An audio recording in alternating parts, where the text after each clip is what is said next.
Hello guys, नमस्कार। GS and English world YouTube channel पर आप सभी का हार्दिक अभिनंदन और स्वागत है। इंडियन पॉलिटी की हमारी सीरीज चल रही है। आज हम एक एक करके वीडियोज़ को आगे बढ़ाते हुए चैनल के ऊपर एक वीडियो में एक नंबर सुनिश्चित करते हुए आप पहुँचे हैं एक नए टॉपिक की ओर। ये है संविधान का निर्माण। आज हम बात करेंगे कि भारतीय संविधान का निर्माण किस किस प्रकार से हुआ। वीडियो पर आगे बढ़ने से पहले आपसे हम्बल रिक्वेस्ट कि आप चैनल को सब्सक्राइब कर दें, वीडियो को लाइक और शेयर कर दें, बेल आइकन दबा लें ताकि कंटेंट इसी प्रकार से समय प्रति समय आप तक पहुंचता रहे। चलिए, सबसे पहले हम बात करेंगे संविधान सभा की मांग। संविधान सभा की मांग कैसे उठी, किसने उठाई, कब उठाई, ये बात हम करने जा रहे हैं। सबसे पहले मांग 1934 ईस्वी में वामपंथी आंदोलन के नेता एम.एन. रॉय द्वारा संविधान सभा की मांग रखी गई। उसके बाद 1935 में कांग्रेस द्वारा पहली बार औपचारिक रूप से जो है संविधान सभा की मांग रखी गई। 1940 ईस्वी में अगस्त प्रस्ताव के माध्यम से ब्रिटिश सरकार द्वारा ये स्वीकार भी कर ली गई, लेकिन 1942 में कैबिनेट मिशन द्वारा दो संविधान सभाओं को की मुस्लिम लीग की मांग को जो है अस्वीकार कर दिया गया। यानी कि कैबिनेट मिशन जो आया था 1942 में, सॉरी ये थोड़ी सी मिस्टेक है, आप इसको ठीक कर लें। क्रिप्स मिशन करें यहाँ पर, क्रिप्स मिशन। तो 1942 में क्रिप्स मिशन द्वारा दो संविधान सभाओं की जो है, क्योंकि कैबिनेट मिशन 1946 में आया था, तो इसके द्वारा जो है मुस्लिम लीग ने कहा था कि हमारी जो है दो संविधान सभाएं हों, क्योंकि हिंदू और मुस्लिम दोनों अलग रास्ता इख्तियार कर चुके थे। तो ऐसे में जो है ये निरस्त कर दी गई, अस्वीकार कर दी गई ये मांग। और बाद में कैबिनेट मिशन 1946 भारत आया, जिसमें Pethick Lawrence, sir Stafford Cripps और अलेक्जेंडर, ये तीन लोग जो हैं आए, और उसमें भारत में संवैधानिक सुधारों की रूपरेखा निर्मित की गई। केंद्र में एक अस्थायी सरकार की स्थापना की बात इसमें की गई। दोनों के दोनों बातें इंपॉर्टेंट हैं, पूछ ली जा सकती हैं। ये चीज़ें भी, ये फैक्ट आपके लिए जो है बहुत इंपॉर्टेंट हैं, बार बार क्वेश्चन आता रहता है, आपको कंफ्यूज किया जा सकता है कांग्रेस को लेकर के। सबसे पहले यदि आप इस फैक्ट को जो है यदि स्किप कर देते हैं तो कहीं भी दिक्कत खड़ी हो सकती है। पूरी स्लाइड बहुत इंपॉर्टेंट है, स्क्रीनशॉट ले लें आप। मैं आगे बढ़ूं उससे पहले आप इसको स्लाइड को जो है पूरी तरह से अच्छे से अपने जहन में बैठा लें। फिर हम आगे बढ़ते हुए बात करेंगे कैबिनेट मिशन के आधार पर संविधान सभा का जो गठन हुआ। संविधान सभा के सदस्यों की संख्या का निर्धारण जनसंख्या के आधार पर किया गया। प्रति 10 लाख व्यक्तियों पर एक प्रतिनिधि चुने जाने की बात हुई, और देशी रियासतों से भी इसी आधार पर प्रतिनिधि मनोनीत करने की बात हुई। तो ये सारी बातें जो हैं यहाँ चुनाव के माध्यम से और यहाँ मनोनयन किया गया, मनोनीत किए गए। संविधान सभा का प्रारंभिक गठन जो है योजना के आधार पर दिसंबर 1946 ईस्वी में प्रांतीय विधायिकाओं द्वारा चुनाव के द्वारा, यानी कि आप कह सकते हैं कांग्रेस को लगभग 70% सीटों पर बहुमत मिला।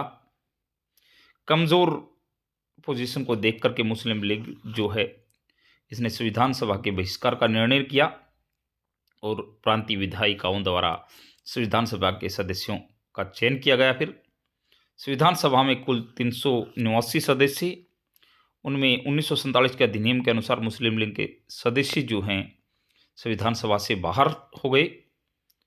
और आगे की यदि मैं बात करूं तो आप कह सकते हैं कि संविधान सभा का अंतिम गठन, जिसमें 324 सदस्य, 235 सदस्य ब्रिटिश प्रांतों से के प्रतिनिधि और 89 सदस्य देशी रियासतों से, तो ये मिलाकर के जो है टोटल 324 हो जाते हैं। हैदराबाद एक ऐसी रियासत जिसके प्रतिनिधि इस विधानसभा में सम्मिलित ही नहीं हुए। तो इस प्रकार से आप जो है संविधान के निर्माण की बात या प्रक्रिया को देख सकते हैं। आगे चल करके भारतीय स्वतंत्रता अधिनियम 1947 द्वारा संविधान सभा की स्थिति में दो प्रमुख परिवर्तन किए गए।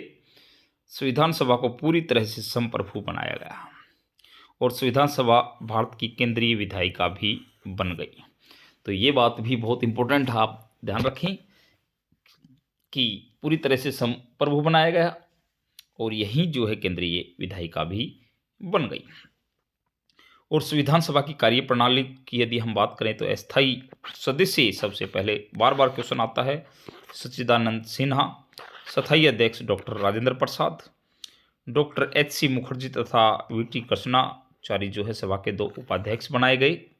संविधान सभा की कार्यप्रणाली मुख्यतः उद्देश्य प्रस्ताव पर आधारित थी, जो 13 दिसंबर 1946 ईस्वी को जो है इलाहाबाद में पंडित नेहरू द्वारा जो पढ़ करके सुनाया गया था उद्देश्य प्रस्ताव, ये आगे आ भी गया। 13 दिसंबर 1946 को पंडित नेहरू द्वारा जो है संविधान सभा में प्रस्तुत, और ये इसको 22 जनवरी 1947 को स्वीकृत भी कर लिया गया था। उद्देश्य प्रस्ताव ने ही आगे चल करके उद्देशिका का स्वरूप प्राप्त किया था। आगे की बात यदि हम करें तो बहुत इंपॉर्टेंट स्लाइड आपके सामने आ रही है कि संविधान सभा के अंदर कुछ समितियां बनी थी, उन समितियों का जिक्र हम आपके बीच में करेंगे। पहली समिति संघ शक्ति समिति जवाहरलाल नेहरू, प्रांतीय संविधान समिति सरदार वल्लभ भाई पटेल, उसके बाद प्रारूप समिति डॉक्टर बी.आर. अम्बेडकर, राज्यों के लिए समिति जवाहरलाल नेहरू, संचालन समिति डॉक्टर राजेंद्र प्रसाद, और मूल अधिकार अल्पसंख्यक और आदिवासियों के लिए समिति थी, उसमें उसके अध्यक्ष जो है सरदार वल्लभ भाई पटेल। जोड़ी का क्वेश्चन बहुत अच्छा बना करके एग्जामिनर तैयार करता है। यहाँ से आपके लिए 4 जो है समिति देगा साइड में, 4 जो है रेंडमली इनके अध्यक्ष देगा और आपसे पूछ लेता है। तो प्लीज़ इसको बहुत अच्छे से आप देख लें, ध्यान में रखें। उसके बाद आगे चलिएगा। संविधान निर्माताओं को प्रभावित करने वाले कारक, संविधान निर्माताओं को कौन से कारक प्रभावित कर रहे थे? तो आप कह सकते हैं कि संविधान निर्माताओं को प्रभावित करने वाले कारक जो हैं ऐतिहासिक पृष्ठभूमि, यहाँ से प्रभावित हो रहे थे हमारे जो हैं संविधान निर्माता। संविधान सभा के सदस्यों का व्यक्तित्व और विचारधारा और विभिन्न देशों के संविधानों के अनुभव, ये सारी चीज़ें जो है संविधान में उनकी झलक देखने को आपको मिलती भी है, क्योंकि ये प्रभाव रहा हमारे संविधान निर्माताओं के ऊपर। और भारतीय संविधान निर्माताओं को प्रभावित करने वाले 3 प्रमुख विचार थे जिन पर पूरी संविधान सभा एकमत थी। वो थे समाजवाद की स्थापना, राज्यों की तुलना में केंद्र को अधिक शक्तिशाली भूमिका प्रदान करना, और लोकतंत्र, समता, निष्पक्ष एवं वयस्क मताधिकार, पंथनिरपेक्ष स्वतंत्रता इत्यादि संकल्पनाओं को अपनाना। ये सारी चीज़ें जो हैं थी जिसके कारण जो है हमारे संविधान निर्माता प्रभावित होते हुए आगे बढ़ रहे थे। उसके बाद यदि मैं बात करूं तो संविधान निर्माताओं के व्यक्तित्व का प्रभाव जो है वो संविधान सभा के सदस्यों को तो मुख्यतः 4 भागों में विभाजित किया जा सकता है। गांधीवादी विचारधारा, दूसरी समाजवादी विचारधारा, उदारवादी विचारधारा और एकीकृत विचारधारा। ये चारों विचारधाराएं जो हैं ये भी कहीं ना कहीं संविधान निर्माताओं के व्यक्तित्व पर कोई असर जरूर डाल रही थी। गांधीवादी विचारधारा का यदि हम जिक्र करें तो पंचायतों का गठन आप देख पा रहे हैं संविधान में, इसकी झलक मिलती है। पिछड़े वर्ग के उत्थान संबंधी विशेष प्रावधान, व्यक्तिगत स्वतंत्रता और नीति निर्देशक तत्वों के माध्यम से ग्रामीण एवं कुटीर उद्योगों को प्रोत्साहन, ये सारी गांधीवादी विचारधारा जिसका संविधान के ऊपर स्पष्ट तौर पर जो है संविधान में वर्णन देखा जा सकता है। फिर है समाजवादी विचारधारा, राज्य के नीति निर्देशक तत्वों के रूप में समाजवादी अवधारणा के प्रमाण, सामाजिक, आर्थिक, राजनीतिक न्याय पर आधारित सामाजिक व्यवस्था, उत्पादन और वितरण के संसाधनों पर समान वितरण, ये भी बहुत इंपॉर्टेंट बात है जो समाजवादी इनपुट कहीं ना कहीं संविधान में डाला गया है। उदारवादी विचारधारा की यदि हम बात करें तो भारतीय संविधान पर सबसे अधिक प्रभाव जो है उदारवादी दृष्टिकोण का रहा। इनमें आप कह सकते हैं कि मूल अधिकार, धार्मिक स्वतंत्रता, समान न्याय, कानून के समक्ष समता और वयस्क मताधिकार, ये सारी बातें जो हैं उदारवादी दृष्टिकोण की हैं, जो संविधान में देखी जा सकती हैं। उसके बाद जो है एकीकृत विचारधारा, सबसे प्रबल समर्थक सरदार पटेल, राष्ट्र की एकता और अखंडता को प्राथमिकता, अनुच्छेद 1, शक्तिशाली केंद्र की स्थापना। भारत के संविधान सभा ने 60 देशों के संविधान का अध्ययन किया, न केवल उनके संवैधानिक प्रावधानों का अध्ययन किया बल्कि उन देशों की परिस्थितियों और भारतीय परिस्थितियों का तुलनात्मक अध्ययन भी किया।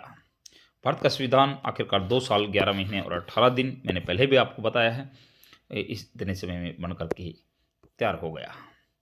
और ऐसे में भारत का संविधान बनाने में लगभग 64 लाख रुपए खर्च हुए। एक बार है थोड़ी सी दिक्कत। डॉक्टर BR अम्बेडकर ने संविधान सभा में 4 नवंबर 1948 को संविधान का अंतिम प्रारूप पेश किया। इस बार संविधान पहली बार पढ़ा गया और सभा में इस पर 5 दिन तक आम चर्चा हुई। संविधान पर दूसरी जो बैठक हुई, विचार हुआ, वो 15 नवंबर 1948 को, पहला 4 नवंबर, दूसरा 15 नवंबर। इसमें संविधान पर खंडवार विचार किया गया और यह 17 अक्टूबर 1949 तक चला।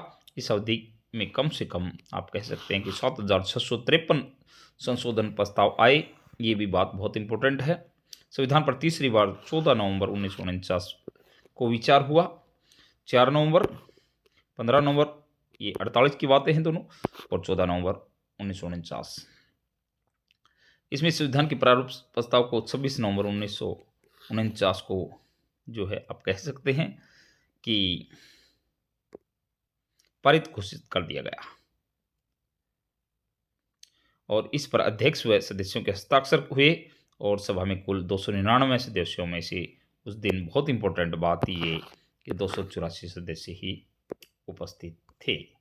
तो ये सारी बातें जो हैं, इस प्रकार से संविधान पर कितना खर्चा हुआ, कितनी बार जो है विचार हुआ, कितने अमेंडमेंट हुए, कितने देशों से लिया गया, कितना समय लगा, कौन कौन समितियों के अध्यक्ष थे, कौन सी समितियां बनाई गई, all this things are there.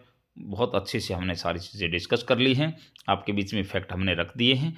तो आप, उम्मीद करता हूं कि बहुत अच्छे से इसका रिवीजन करते हुए आगे बढ़ते हुए आप हर एक वीडियो में ये पाएंगे कि हमारा आज की वीडियो में 1 नंबर जो है बिल्कुल कंफर्म किसी भी कॉम्पिटिटिव एग्जाम के लिए।